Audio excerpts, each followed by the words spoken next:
Hello and welcome. My name is Julie Rasgorshek, and I am the Executive Director of the Doane Fund here at Doane University. We're excited to have you join us for this Alumni Town Hall event. This meeting is being recorded, and a link will be shared following the event. This evening's event will feature university updates from President Roger Hughes and Vice President for Advancement, Marty Fye. A little housekeeping before we get started. If you have any issues with connectivity or problems hearing, be sure to leave a message in our chat box located at the bottom of the screen in the Zoom toolbar. A member of the advancement team will be there to help you with those issues. If you have any questions for the panelists during the presentation, please type them in the question and answer box, which is also located in the Zoom toolbar.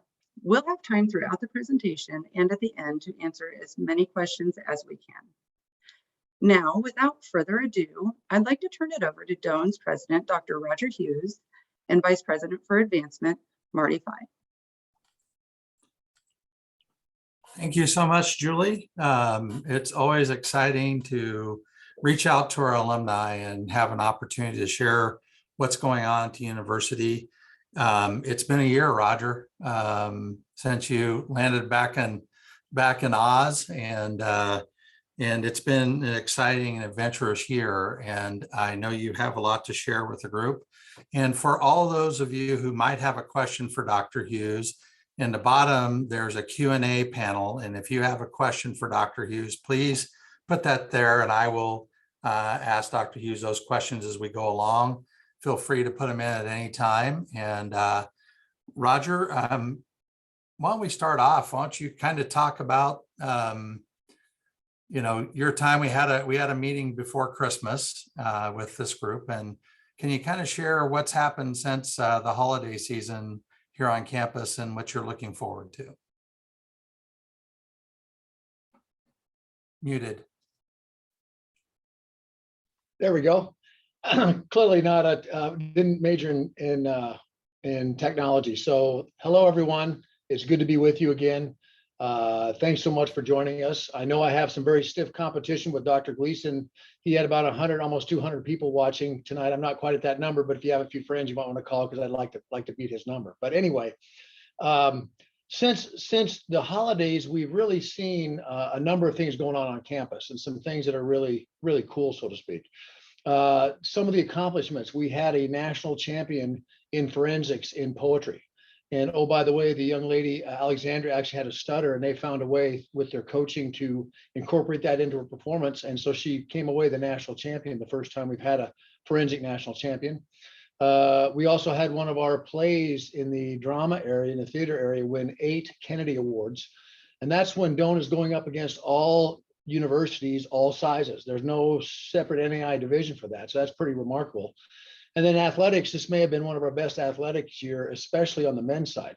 We had a national coach of the year in Dana Vogt for our wrestling team. And he also won the conference, and he also had a 3-time All-American and a wrestler of the year as well. We had 5 GPAC coaches of the year, conference coaches of the year.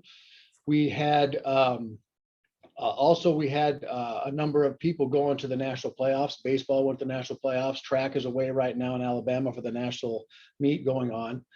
So athletically, our men's teams finished overall first place in the GPAC in the all points total.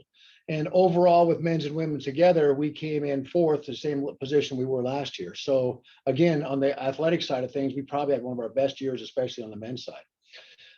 Also, since that time, we've been kind of building the infrastructure, so to speak, this year to get things to really start taking off here in fiscal year 22-23. We're just putting the finishing touches on our recruiting class here on the residential college here in Crete. And we just actually set a record for head count with our summer session up on the Lincoln campus in our non-residential portion of our education. And so that's all going. The other thing that we were continuing to do at that time is a thing called shared governance. And if you're not in the higher education field, essentially it improves the communication and the decision-making between all the stakeholders on campus, our staff, our faculty, obviously the leadership team, president, administration, and then our board. and we're learning to work more closely together and learning to collaborate more effectively as we go forward to make sure that the future Doane's in great hands. The other thing that we're doing here is we're talking about increasing our revenue streams. We've re-added all of the marketing to sophomores and juniors going forward. We're also taking our marketing directly to the population that are adult learners, or those maybe 18 to 22-year-olds who don't want to come to a residential. They want to start working right away, but still want to find a way to get a degree. So we're having to be much more diverse and frankly a lot more intentional in our marketing programs as we go out to try to make sure that we grow Doane on all facets of the education that we provide. I apologize for looking down. I'm just kind of go through some of my notes so I don't forget some of the things that have happened here. Roger, maybe you could share with them a little bit, because I think during your inauguration speech, you made a comment that I think is something we all have to think about differently in the world, that education, how we deliver education, the way students are looking for education, we have to be in all modalities. We got to meet them where they're at. Can you talk a little bit about that as you were talking about the education piece and how we're trying to grow the university? Sure. Well, if you look at overall all students, only about 20% of the future students will want a residential experience here on a campus, actually stay in dorms and have that face-to-face. Our adult learners are again, kids 18 to 22 who don't want a college type experience. Those who just want to do a one class once in a while, and maybe they're trying to get ready for med school and they just need a chemistry class or a physics class to do that. We need to provide that through all our modalities, as Marty said. And so since only 20% will want the residential experience, almost 80% of all the students that are wanting to come to college or finish a degree or maybe get a certificate or maybe up their skill level, we have to pay a lot more attention to those. And so we're directing our marketing right to those points as we go forward. One of the things that we have to be mindful of, and one of the things that I really believe is, I think what we do here on the educational side, our faculty are phenomenal. Obviously, the staff is phenomenal. The experience that people have when they come to our campus is outstanding. So we have to figure a way to make sure that we can get that kind of experience to those who don't want that experience. And basically, I told the faculty and the staff at our last town hall, what we do here at Doane's pretty good. And so we've got to find a way to get our content out to those people. In fact, if we only keep our content here on this campus, we're really, I think we'll improve the world if we don't. A world with more Doane in it, so to speak, is a better world. And so that's what we're trying to do as we go forward. Thank you, Roger. Yep. Roger, we had a party this past week with the quads. We had about 300 people show up on campus to say farewell to the quads. Can you talk a little bit about that process, what we're going through, and what the outcome is going to be? Sure. Well, as we got back on campus, if you look at Burridge and Colonial, which have been iconic structures here at Doane for a long time, it was just going to cost too much to keep them up and going. About $10 million was going to be the price tag for both buildings to get them up to snuff. And the trustees just felt that was not a good investment of our dollars. And so we're actually building a new dorm.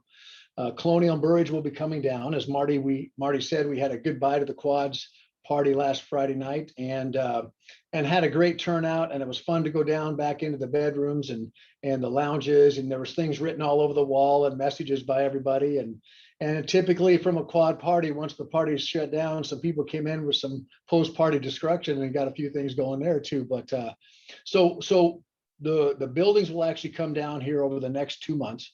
We'll have all that area cleaned out, and then we're actually sending out for bids the opportunity to build our new dormitory. Our new dorm is going to be an iconic building on campus, and one of the things that we've done with that is the kids who come to a residential campus don't want dorm life or residential life like it used to be. They want single rooms. They want to not share a bathroom with a lot of different people. And so what we've tried to do is design this to meet those needs, but also meet the needs of Doane from the standpoint, the quads and the Greek system being able to room 8 people together has always been iconic here at Doane. And so within that, we'll have 8 single rooms. In some areas, we'll have 6 single rooms, 4 rooms, 2 rooms, so that students can kind of pick the type of living area that they want. We're going to build it 4 floors high. With the bottom floor, we're not going to finish that to give us some flex space so that if we want to move some counseling down there, for example, we could move that there. We're looking at adding esports to our athletic program. That could be a place it could be housed. It could be temporary housing for some of the professors from Gaylord to go down there, because Gaylord is another issue that we've got to decide what we're going to do in the next few years. So the number of beds will be at 128. And then if we fully build it out later, if we need it, we'll be at 142 beds in the dorm. The dorm is going to be, if you think about it, if you progress south from where Colonial and Burridge were, is going to be down closer to the ponds down there, with Smith just off to the side. And the really unique thing is we're going to build a mini castle theater out front. So as you come out toward the pond, you'll have a place to study if you want to. And every dock in that study area is going to have internet hookup and power cord hookup, so you can actually stay connected while you're out there taking in the sun during the short times. I'm from Florida now, so the short times that we have weather that we can sunbathe in, so to speak. Roger, why don't you, one of the things I think has been really a critical part of your leadership is that we've seen some changes on campus that I think the morale for our employees and for the students have certainly improved a great deal in your year's time. You want to talk about some of the things we have been doing to try to impact that morale and bring, if you will, all the people closer to the tent? Mm-hmm. Well, I came to Doane to this position kind of uniquely. Not many head football coaches get an opportunity to be the president of a university, so I feel very blessed. The only other one that I know of is Jim Tressel, who was the head coach at Ohio State. He's now the president at Youngstown State. So I talked with Jim as I was preparing for my interview here, and one of the things he said was, make sure that first year you don't come in and try to change the whole world. And he said, here's what you want to do. You want to listen, you want to learn, and you want to help when you can. And that's kind of the thing that we've tried to do as we've come in here over the years. So I've went out and listened, talked to a number of faculty. We've actually started a staff council so that the staff can have a say in how we go forward with things and have a say in at least be able to give us feedback when we make decisions here. The other thing that we did is we had an employment appreciation event up in Lincoln. And we purposely went up there. One of our trustees, Don Campbell, and his wife, Dana, allowed us to use their area. And it was nothing but first class. And it was really good to see all the employees and all the faculty, staff, everybody come together with their spouses and just kind of have a night where we could just kind of get to know each other a little bit better. No pressures of the higher ed stuff, just get to know each other better and try to find, commonality between us so that when we come back here and go to work, we know that we're all on the same team. Marty, are there things that I'm forgetting that you were alluding to?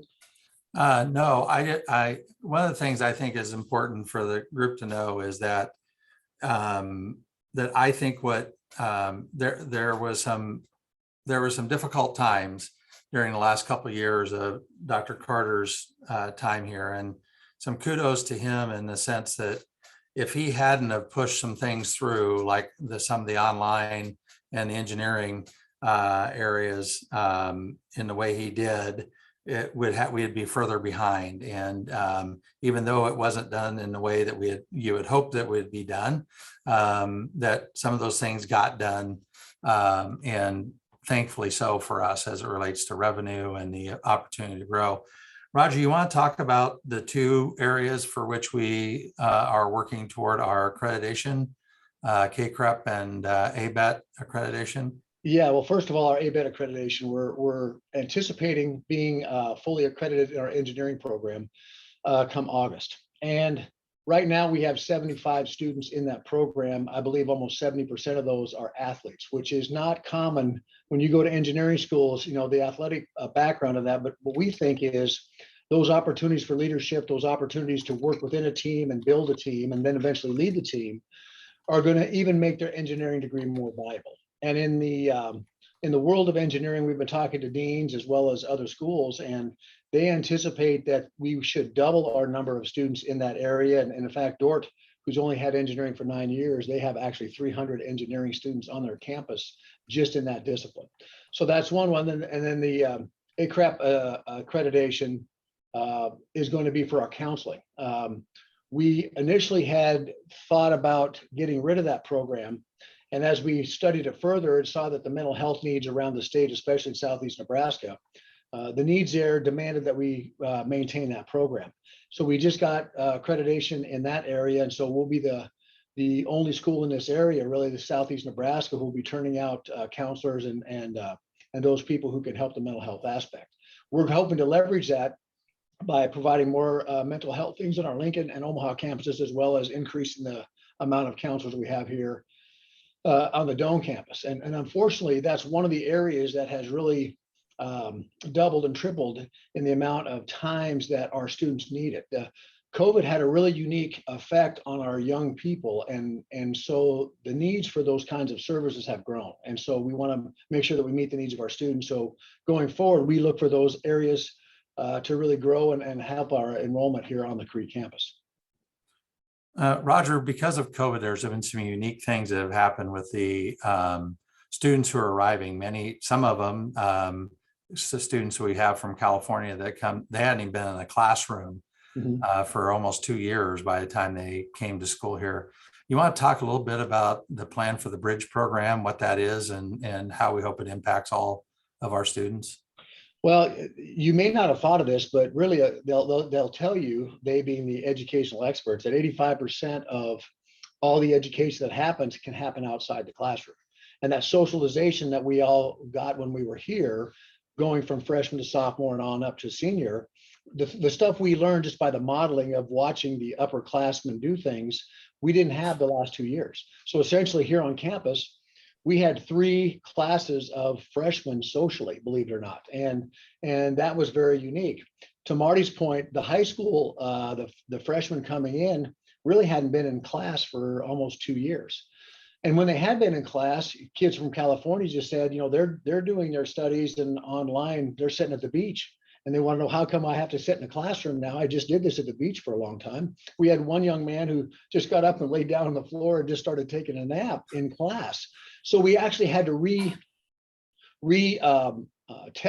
actually teach them how to be back in the classroom and how to utilize those resources. And that has been quite a challenge going forward. I think we'll get back to a more normal thing, but no one knows what the new normal is going to be in higher ed. And so we're going to have to be very nimble and be ready to pivot if in fact the clients, our students, change, you know, kind of how they want their education delivered. And Roger, as we think about that, I'd also like to maybe have you share a little bit more about what your hopes and dreams are for where we're headed with the university. Some of the things that you've implemented this year, some of the things that you see are possibilities for Doane. Well, I think one of the things that we need to do is expect more from ourselves, and frankly, expect more from the employees here and expect more from the alumni. During my interview process, you know, one of the things that I talked about was I asked the search committee, you know, how many people had hired a Doane alum the last time that I hired someone, and the response wasn't great. And so my response to them, hey, we need to stop that. Doane needs to take care of Doane. We can't be a great university without an active and energized alumni base. So that's one of the things we're trying to do, is get the alumni back engaged, not just for the financial thing. Sure, we do need that help, but maybe to provide an internship or just to provide advice. You know, one of the things I started this year was Tiger Talk, where all the juniors will call an alum from Doane in their area of expertise, and just to ask advice and just to ask them what's going on. The other thing that we're trying to do with this is we're also trying to make sure that we connect with our alumni. We're going to be starting a comprehensive campaign going forward. And Doane has not had a campaign for about the last 20 years. And so over the next 3 to 4 months, we'll be doing a feasibility study to just try to get a sense of how much money we can raise in some of the projects we want. We need a new business building, for example. And really it comes down to, when Marty's talking about this, really comes down to an attitude. You know, the first question we should be asking now is not what's cheapest, but what's best. And while we may not be able to afford the best or the Taj Mahal, we can work backward from there. And to be honest with you, I'm interested in building the institution everyone else wants to be like. And so I don't want to be like Wesleyan, or I don't want to be like Hastings, or name the school. I want them to want to be like us. And to do that, we're going to have to hold, all of us are going to have to hold each other more accountable and hold our standards, raise our standards a little bit as we go forward, because the things that are going on this campus are remarkable. I talked about national championships, not just in the athletic realm, but also in the academic area. We're one of the top, I think in the top 5% of schools that are receiving grants from the federal government. You know, we have a grant offer in to build a new fine arts center that we've already got half the money raised for. So I think there's a lot of things that we can do here. And again, at the end of the day, I'm not interested in being number 3, and I'm not interested in being number 2. I'm interested in being the best. And I think we have an opportunity, because the trustees and those before us did a really good job of taking care of the endowment. We're at a point now where other schools can't invest and we can. And I think that investment now, because we can do it now and they can't, is going to have double the effect going forward to help Doane jump over, I would say, our competition to become that institution everyone wants to be like. Yeah, and I agree, Roger. And one of the things I think you all can do to help as well is to refer a student. This year, we kicked off a referral program, and you'll get more information on it this summer in the Doane mag. Then over half of the students who were referred by an alum ended up depositing and probably likely will matriculate to Doane. All other applicants, it's about 21, 22%. When our alums recommend somebody, it's over 50%, it's 52, 53% of those students end up coming. So if you have somebody that you know what a Doane student looks like, please take a moment to send that information to us and recommend them. And if you do, and they matriculate, they would end up with an example that with the Roger Hughes scholarship at Doane, a $1,000 scholarship per year over a 4-year period to honor you for doing that, but also remind the student of your connection to them. So we'd like to encourage you to do that. Roger, one of the things I think that you were talking about leaping over others. Mm-hmm. One of the things I think has been interesting, we've seen several things, and I see James, JB on the call here. We're working on a lot of things that are outside the box for schools of our size. You want to talk about what we've been doing in our attempt to work with the state government as well as local officials, trying to engage them in conversation and getting our share of the ARPA money and what our hopes are for a tech park here in Crete. Sure. Well, to Marty's point, I testified before the legislature on two different bills. Both of them were the ARPA money that the state had gotten a little excess of $1 billion for that. But essentially, we made about a $49.5 million ask for things like a tech park that Marty talked about, and also a commercial beverage thing. One was transportation, one was cybersecurity. All these different ideas where we can possibly bring businesses to the Crete area. We've signed agreements with the city of Crete and Saline County to partner with them so that as Doane gets better, obviously we bring, we're going to be the water that rises all boats. And so that raises all boats, and our hope is to attract businesses we have some open buildings downtown on Main Street of Crete. Let's bring some of those businesses in so that our students have a chance to get the experiential learning that we need going forward for internships, or possibly learn kind of a bit of an apprenticeship so they can take that business acumen and go out and start their own businesses. We're talking about trying to attract faculty, maybe have them teach 50%, help them start their own businesses going forward, and again, provide opportunities for our students.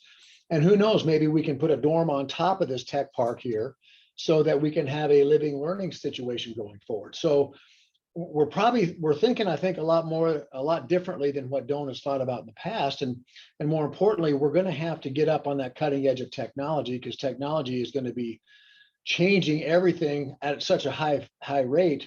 We're going to have to make sure that our students not only have skills to learn things quickly, but they also are going to have the skill set to unlearn things as quickly as possible and relearn again. Nothing substitutes for that as if you get those hands-on experiences. And so by doing that, we can make Crete better. It helps the tax base. It helps the Crete public schools, which we're partnered with as well. to make sure we try to make this whole area.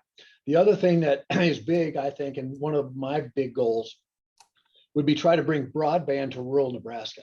And we're hoping that this tech park, we can maybe get a data hotel and entice some of the companies who are pulling the broadband wire down here. We would love to make sure that all of Nebraska has access to high-speed internet. And in Crete's situation, we have one provider, and if that provider goes down, we're kind of out of luck, so to speak. So we need to hedge our bets here a little bit.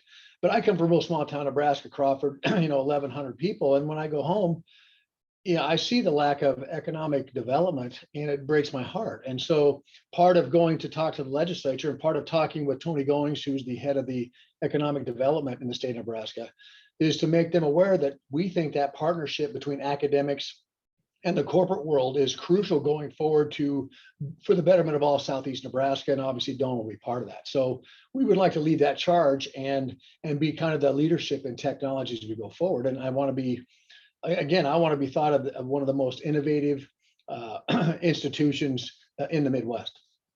Well, I think the other part of that, Roger, is the interest with venture capitalist people that are starting to join us in conversation about Crete being an ideal location, that maybe the tech park in Lincoln isn't as attractive for some of those businesses because the cost of getting in, and the fact that we have people interested in investing in Crete to try to bring some of those businesses here because the university sits on the hill here and the talent that they can bring. You want to talk a little bit about that, those kind of opportunities you've been engaged in?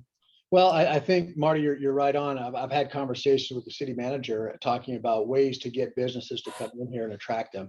And then also, we need to make sure that our curriculum is written so that our kids are getting the skills that they need when they get out into the world going forward. So we're working on both ends. But we've talked about trying to get maybe tax credits for businesses coming in here to get things going as a partnership with Crete. We've talked about trying to find ways. We're talking to numerous state senators going forward to try to partner with them to see if we can get the broadband thing going down here, or maybe be the area where we can get a data hotel, as I said, where actually Doane can rent the space for the data coming in, and that rent then pays for the building and the program going forward. So we're trying to be very innovative in our thinking and trying to get that conversation going on. It's really interesting because once you get in that conversation, once I testified, we have people calling us now, both myself and the CIO. Hey, what's going on down there at Doane? Hey, what are you guys doing? Hey, we want to be part of that. And that's where Doane should be. Doane should be one of the leaders in this area to make sure that we can take full advantage of this, and most importantly, get opportunities for our students. Speaking of opportunities for our students, we had this year we've had some great successes in the classroom and of course in some research areas. But Roger, you want to share a little bit about what you learned about the commitment. You talked about how the great faculty we have. I want you to talk a little bit about the commitment of this faculty, not only in the classroom, but outside the classroom, and the things they're doing to help push the university forward.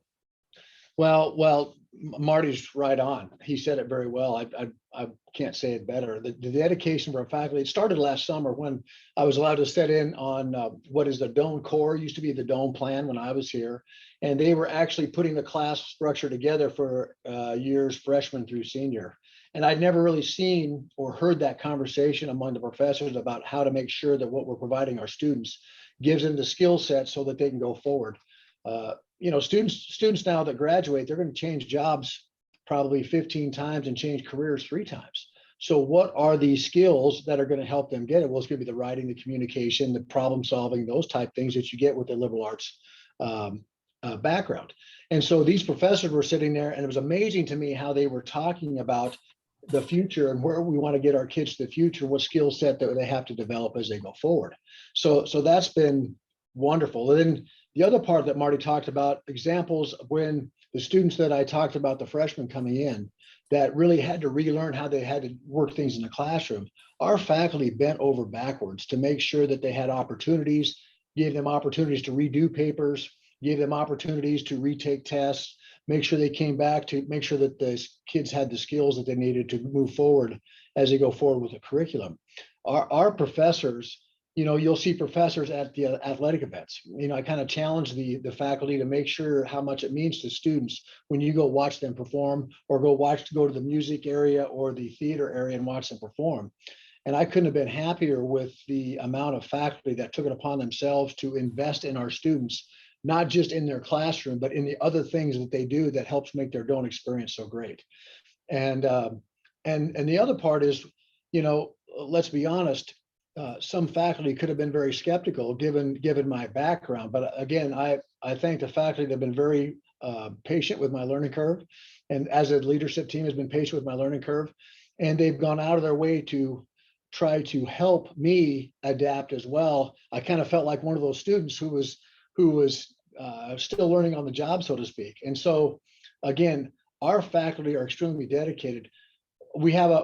Here's another thing that's going on.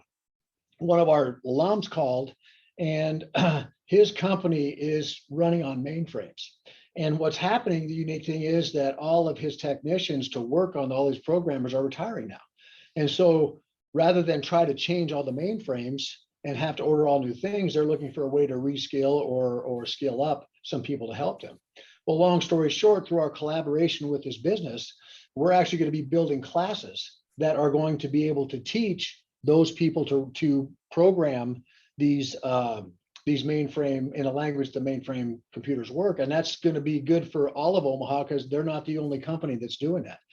That goes back to what I said earlier about finding ways to partner with corporations, the academics and the corporations working together to help solve these workforce problems that Nebraska has is going to be crucial. And I think that's where corporations should be looking, is for academia to help them with that going forward. Roger, we haven't ventured out and talked about enrollment. Let's spend a little bit of time. You spoke briefly about it, that we had a good summer term sign up for non-residential. What about the residential enrollment? Well, right now we're ahead of where we were last year at this time. Last year we had 236 first-year freshmen coming in. We want that number to be about 275, and actually down the road, our goals are going to be much higher than 300, probably more like 350. But you got to walk before you can run, so to speak, crawl before you can walk. And so we have reinstituted all of the marketing going forward, and we've resumed marketing to sophomores and juniors. So to give you an example, last year during the fall in August, we had the inquiries, they call them. We had 2,000 inquiries for the whole senior class going forward. Fast forward to now, because we've been marketing to sophomores and juniors, right now we are over 4,000 inquiries for just juniors coming in. And our hope is to grow that pool to around 6,000 to 7,000 so that we can be more selective going forward.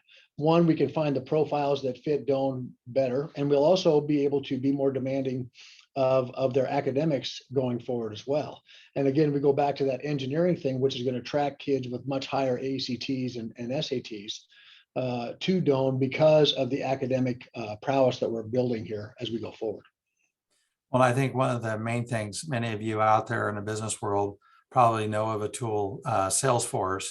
We're moving our marketing program digitally, and we're going to be utilizing Salesforce so we can better communicate with coaches, with our students.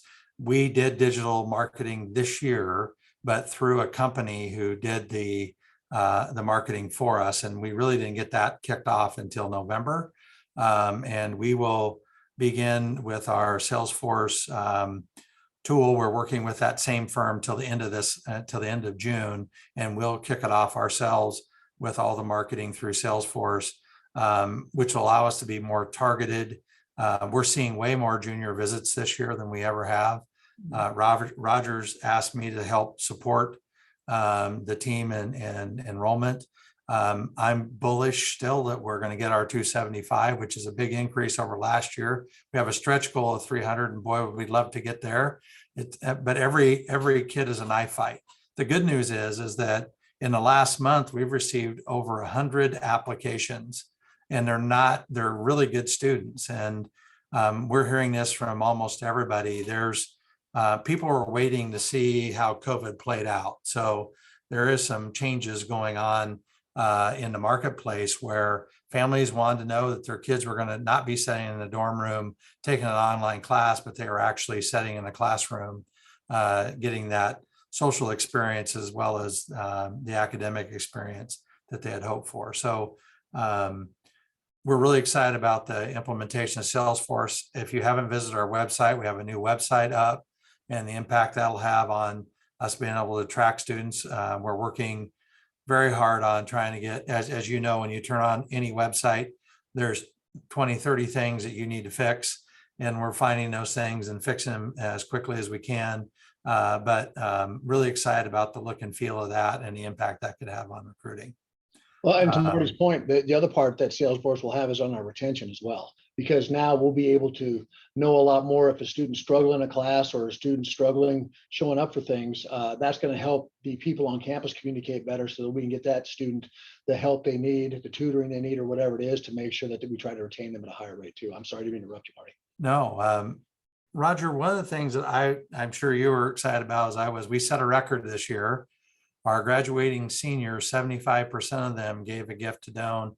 You had the honor of every year we have a tradition where we toast the seniors, and you as the president had the opportunity to do that. Talk a little bit about this senior class, the uniqueness of it, plus their ability from their peers to understand why it's important to not only give back personally in their talents, but also in their treasure. Well, this senior class had a college career that was not unlike any others. Obviously having to shut down in their junior year, in their sophomore year, and then having to go home or just be online during their junior year, and then coming back not really knowing what was going to happen. We made the decision to require the vaccine coming in here. And while at that time I didn't know if it was a good idea, it really ended up being the best idea we could have done, because we were able to provide them with the college experience as close as possible to what you and I probably experienced earlier in the century, so to speak. And so that was very good. The other thing that we asked each outgoing class to make a small donation in the number of their year. So this year it was $20.22. And as Marty said, we had a record number of kids give back. And the reason that's so important is the fact that, we're providing a lot of the scholarship money that we provide for students coming in, those who can't afford it, comes from these types of donations and comes from endowment and things like this. And so to make sure that you provide the same opportunity that you had for those who follow you is crucial. So what I talk to the seniors about is, when you think about most people drink coffee or drink energy drinks or maybe a smoothie and probably have one or two of those a day. And so what I told the seniors is, I just want you to think about like this. Over a month, you probably have 25 to 30 of these. I just need you to buy Doane 1 cup of coffee a month. 1 cup of coffee a month, put it on your credit card. It won't matter. But I tell you what, that little bit each month, that $5 each month, that $60 a year ends up multiplying into a huge, huge number. The other thing that happens with that is now as our participation starts to increase, U.S. News and World Report looks at us and we get ranked higher now. And so now that becomes an enrollment driver for us, just like the new dorm will be an enrollment driver for us, just like we're trying to do everything we can to drive enrollment as we go forward. So just that little gift, I know it sounds like a little petty, but if you can buy me 1 cup of coffee a month and give that money to Doane, it's going to make a huge difference going forward. And then obviously I know that some of you who are less than 5 years out, you've got student loans to pay off. You've got other expenses. I get inflation's going crazy. You won't miss the $5 a month. I'm just telling you right now. And frankly, when I first came out, my thing was, well, I've got all these things to pay off. I'm not giving Doane. I paid all this money.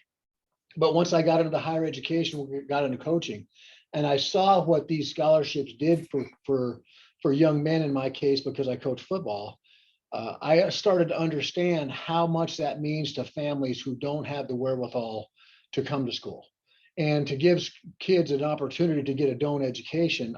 There's nothing better than that. So while I know you may be skeptical or thinking, hey, I'm not going to give anything, what you do, if you can do anything at all, it makes a huge, huge difference going forward. Well, and Roger, the thing that we the reason it's such a critical part of our program and raising alumni participation is that this past year, between the December and the graduation in May, we handed out 642 degrees in 1 year. And, we have Ken Frederick join us on this call, and Ken, when he graduated, there may have been 50.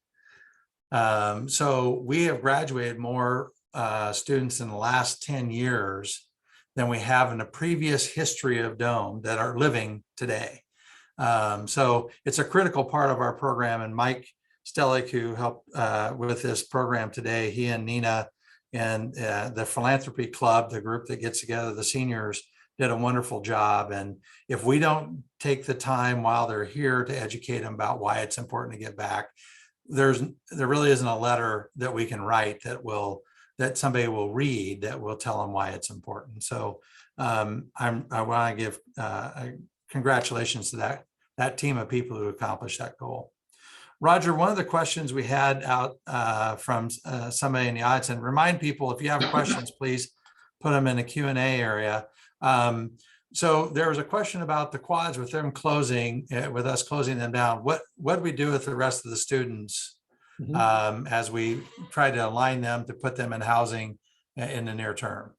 Well, what we did was we had to move quickly. And certainly I wasn't happy with the fact that some of the deadlines had already passed. So example, if you want to live off campus. So we reopened those deadlines. And what we did is we made sure that every student that wanted to stay on campus, they have housing now. Now, we also are listening to the students as to, okay, I know maybe you were going to live in the quads and you had 8 people around you that you wanted to hang out with. We're trying to accommodate those rooming needs so that those 8 people can be fairly close to each other in another dorm. So because our enrollment's down a little bit, we're about 815, so to speak, on the residential campus, it allowed us to find places for all of them. So everyone has housing coming up for the next year. And we've tried to accommodate as best we can all of the housing wants and desires going forward to make sure we're trying to make this for our seniors coming up the best year that they can have, knowing that we still can't provide the quad experience that maybe they were looking forward to. Roger, another question, and comes from Bangkok. One of our alums from class of 1988 said he came here as an international student and had a great experience. Today, our world's beginning to open up more than even in the 80s. What are our plans for recruiting international students to Doane? Well, that's on our list. In fact, when we were talking about our strategic plan for this year and then our new one starting forward, we're hoping to increase the number of international students by about 30% per year going forward if we can. Now, one of the opportunities for that is our athletic program. Soccer players, golfers, tennis players, many on the international side are looking for opportunities to come to America to both play and study. And so we're exhausting those as much as we can.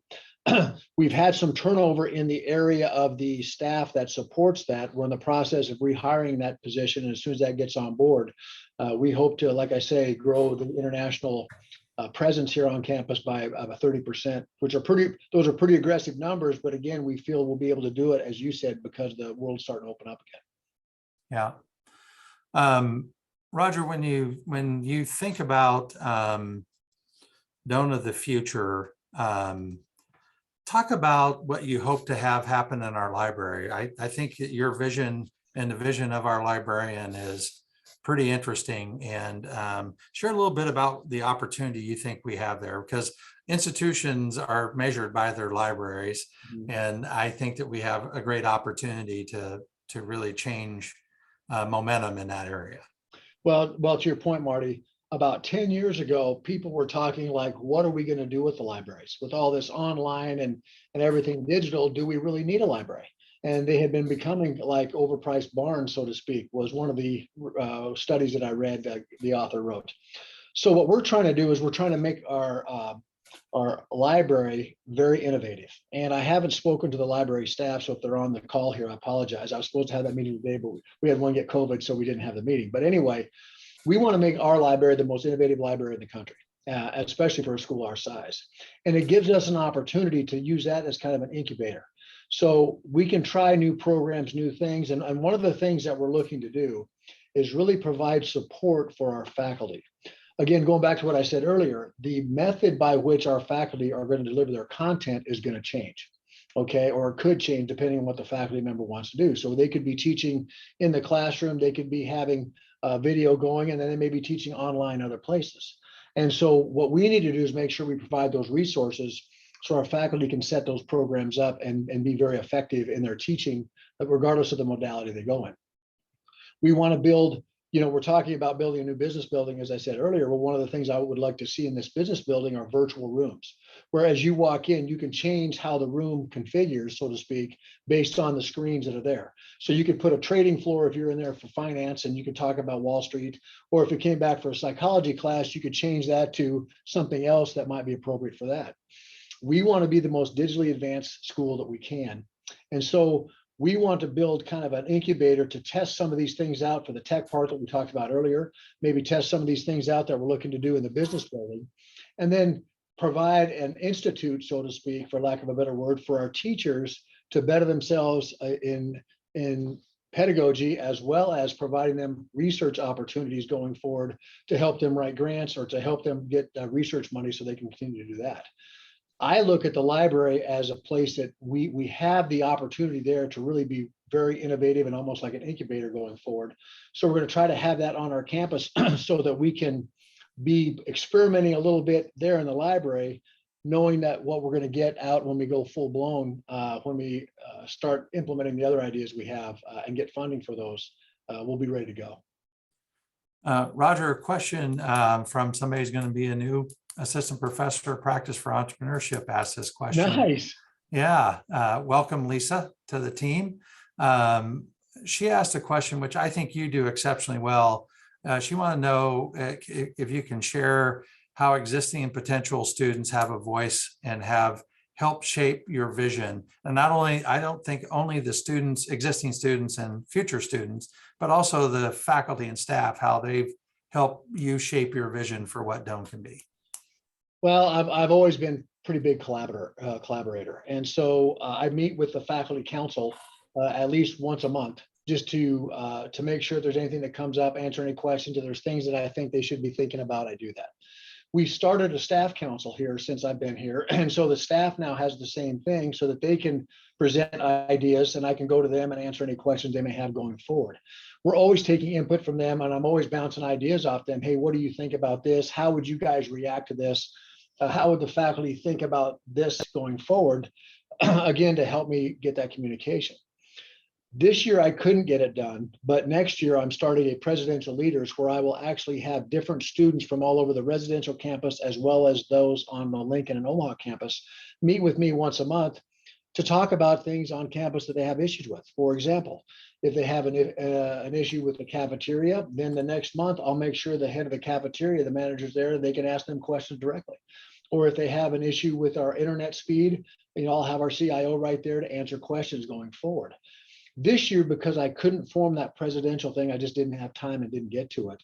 I met with the Greek Council 3 times. I met with student government 3 times, just to make sure that they know they have an opportunity. I'm always approachable. I'm not always accessible, but I think they have a good sense that when I get there, I'm going to listen.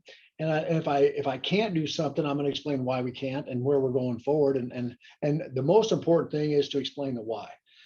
This generation wants to know why before what. And nobody likes to drive a car from the trunk. And so we've tried to take the approach on our leadership team to over communicate things to make sure that things aren't misinterpreted and things aren't blown out of proportion, so to speak, and give them an opportunity to collaborate with us going forward and give us feedback. As we start this new strategic plan, we're going to do it in phases. And at each phase, we're going to have an opportunity for faculty council, staff council, and then the faculty in general to give us feedback on these things to make sure that everyone's on the same page as we go forward. The other thing that I try to do is after every board meeting, I have a town hall with all employees and we record it and we Zoom it. And I make sure that I go right through what I went through with the board and kind of how the board reacted. Obviously, there's some confidential stuff I can't share, but for the most part, I want everyone to know exactly where we're going and how we're going to get there. And frankly, what the expectations are going forward for everyone in the organization, to make sure that we're living up to those expectations and then holding each other accountable. The other thing that I want to make sure that you, Lisa, as you understand, I want you to hold me accountable too. Same way with alumni, I want you to hold me accountable.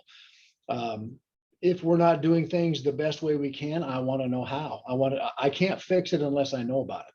And the hard part about my position is, sometimes the emperor has no clothes. I'll ask him, is everything okay? And everything's fine. And then when the president walks away and you talk to your colleague, it's not so fine. So honesty is crucial. Bad news does not get better with time. Let us know what's going on. And similarly, if there's things that we're doing very well, we need to do a better job of selling that too. And that's where we're kind of revamping the marketing structure here and looking at ways we can get all the things that we do very well out there among the public. Because I think, frankly, part of our problem we haven't had enough overt pride that we don't talk about all the good things that are going on here. And there are a ton of them going on. Roger, before we get to some events for the summer, one last question. What's been your biggest surprise or challenge in your first year, and how did you overcome it? Well, I'm not sure I've overcome it yet, but the hardest part, the hardest adjustment is the speed with which things move. Because, as a head football coach previously, I was used to making a decision every 25 seconds, and I made about 150 of those in a 4-hour period every Saturday afternoon. And so, here things just don't move as fast. As the head football coach within your area, you have some autonomy, much like the faculty have it within their area of study. And so you say, hey, get this done, it's done. In this position, because we have 400 employees and any action that we take affects all of them, we need to get feedback to figure out to make sure that everyone knows what's going to happen. And if there's an unintended consequence that we haven't thought about, we want to make sure that we get that out in front of everybody so we can avoid it if we can. So getting adjusted to the pace at which things go has been quite a struggle for me because I'm used to going, and sometimes things don't move quite that rapidly. And I think we had actually a consultant from AGB, which is a governing body of higher education. They were a lot of governing boards, and this consultant had talked about how the speed of higher education, given what's going on now, is going to have to move more quickly. We're going to have to be able to adjust what our clients want. And get our vision not just in the academy, but also outside the academy where our competition is among other universities. And so it will be a learning experience for both of us. Hopefully I can pull people a little bit my way, and I can pull back a little bit and be a little more patient this way. And at the end of the day, we'll end up at the right speed that we give time for plans to work, but if we have to pivot, we can do so quickly and therefore not lose any momentum. So Julie's going to join in the call. Roger, we're excited. On July 11th, Doane turns 150 years old. And we're going to have a toast around the country. We're going to ask in specific areas in Boston and Chicago and Kansas City and Denver, where we have large alumni groups, Dallas, Texas, for folks to host an event. And at 7 o'clock Crete time, we're going to raise a toast to Doane on July 11th. And celebrate Doane's official birthday with all of you. Julie, there's lots of other events for people to consider for the summer. You want to share some of those? Yeah, definitely. We will include a link to these in the follow-up email that comes out, so you don't have to scribble them all down right now. But just keep in mind, here coming up shortly in Crete, we're going to host an education reunion on June 4th on our Crete campus. Then on June 9th, we'll be in Omaha for a tailgate and a ball game for all Doane alumni, students, and families at the Storm Chasers. We'll be in Chicago on June 28th for some alumni gatherings. We'll be out in Colorado again for a weekend. We'll have an alumni event in our Rocky Mountain student send-off. So anybody who is from the Denver area who's been there before, it's always a really great event. So try to join us. We'll be in the Kansas City area in late July. We'll be at Salt Dogs tailgate and ball game August 3rd for a back to school event. And then a big one that you want to put on your calendars, October 2nd through the 9th is homecoming week here at Doane. And the meat of our festivities will be happening there on Saturday, October 8th, but we have events all week long. And so we just really look forward to engaging with you and seeing you either while we're on traveling in different cities, or if you can make it back to Crete and join us, we would love to host you. But Thanks, Julie. yeah, keep an eye out on our social media pages too for updates, and watch for our emails. Before I ask Roger to wrap up, I want to thank all of you for joining us tonight. And I want to recognize your generosity, not only of your time, but also your philanthropy, your help to Doane. We truly value your commitment and your support. We are trying to build a university that everybody else wants to be like. And I know when Roger mentioned that and as one of his goals, I don't know about you guys, but it kind of brings chills to me because we have an opportunity to do that. And with your support, both financial, personal, your talents, your volunteerism, all the different kinds of ways you can support the university, we can achieve it. And I'm excited about the campaign we're preparing for, and I'm excited for the future of Doane. If you have any questions, you can email me directly or the advancement office. And we have our fiscal year end is June 30. If you haven't sent in a gift and would like to, please, that is June 30, if you can get something in there. And of course, we always look forward to your gifts for the end of year, the calendar end of year, which is December 31st. And we really appreciate your support. And maybe we can even help you pay us more rather than Uncle Sam. So great to have you all join us. It's been a great evening. And Roger, any closing comments? Well, yeah, just again, thank you everyone for joining us. And it's a lot more powerful when it comes from you than it comes from us. So when we're talking about homecoming, hey, grab a friend. You know you have people. Hey, let's get ourselves down to Crete for the 8th of October because it's going to be epic. And one of the things as I came back, I tried to think, you know, we have a great vision statement, we have a great mission statement, but what does Doane really do? And essentially what Doane does is we build leaders. And we've been building leaders here longer than any college in this state. We were the first private school in this state. And that is the greatest skill that I think you can give any young person going forward. We need your help in giving young people that type of skill. So whether it be financially or you can provide some advice or maybe just an internship or something like that, there's a way that you can help us. The referral program that Marty talked about. We can't be Doane and be great without everybody getting involved. And so we're going to be leaning on you for that help. And again, hold us accountable too. If we can do things better, let us know. We can't fix it unless we know. So thanks for joining us. Have a great evening. And I can't wait to see you down here October 8th. Good night. Good night. Good night. Thank you.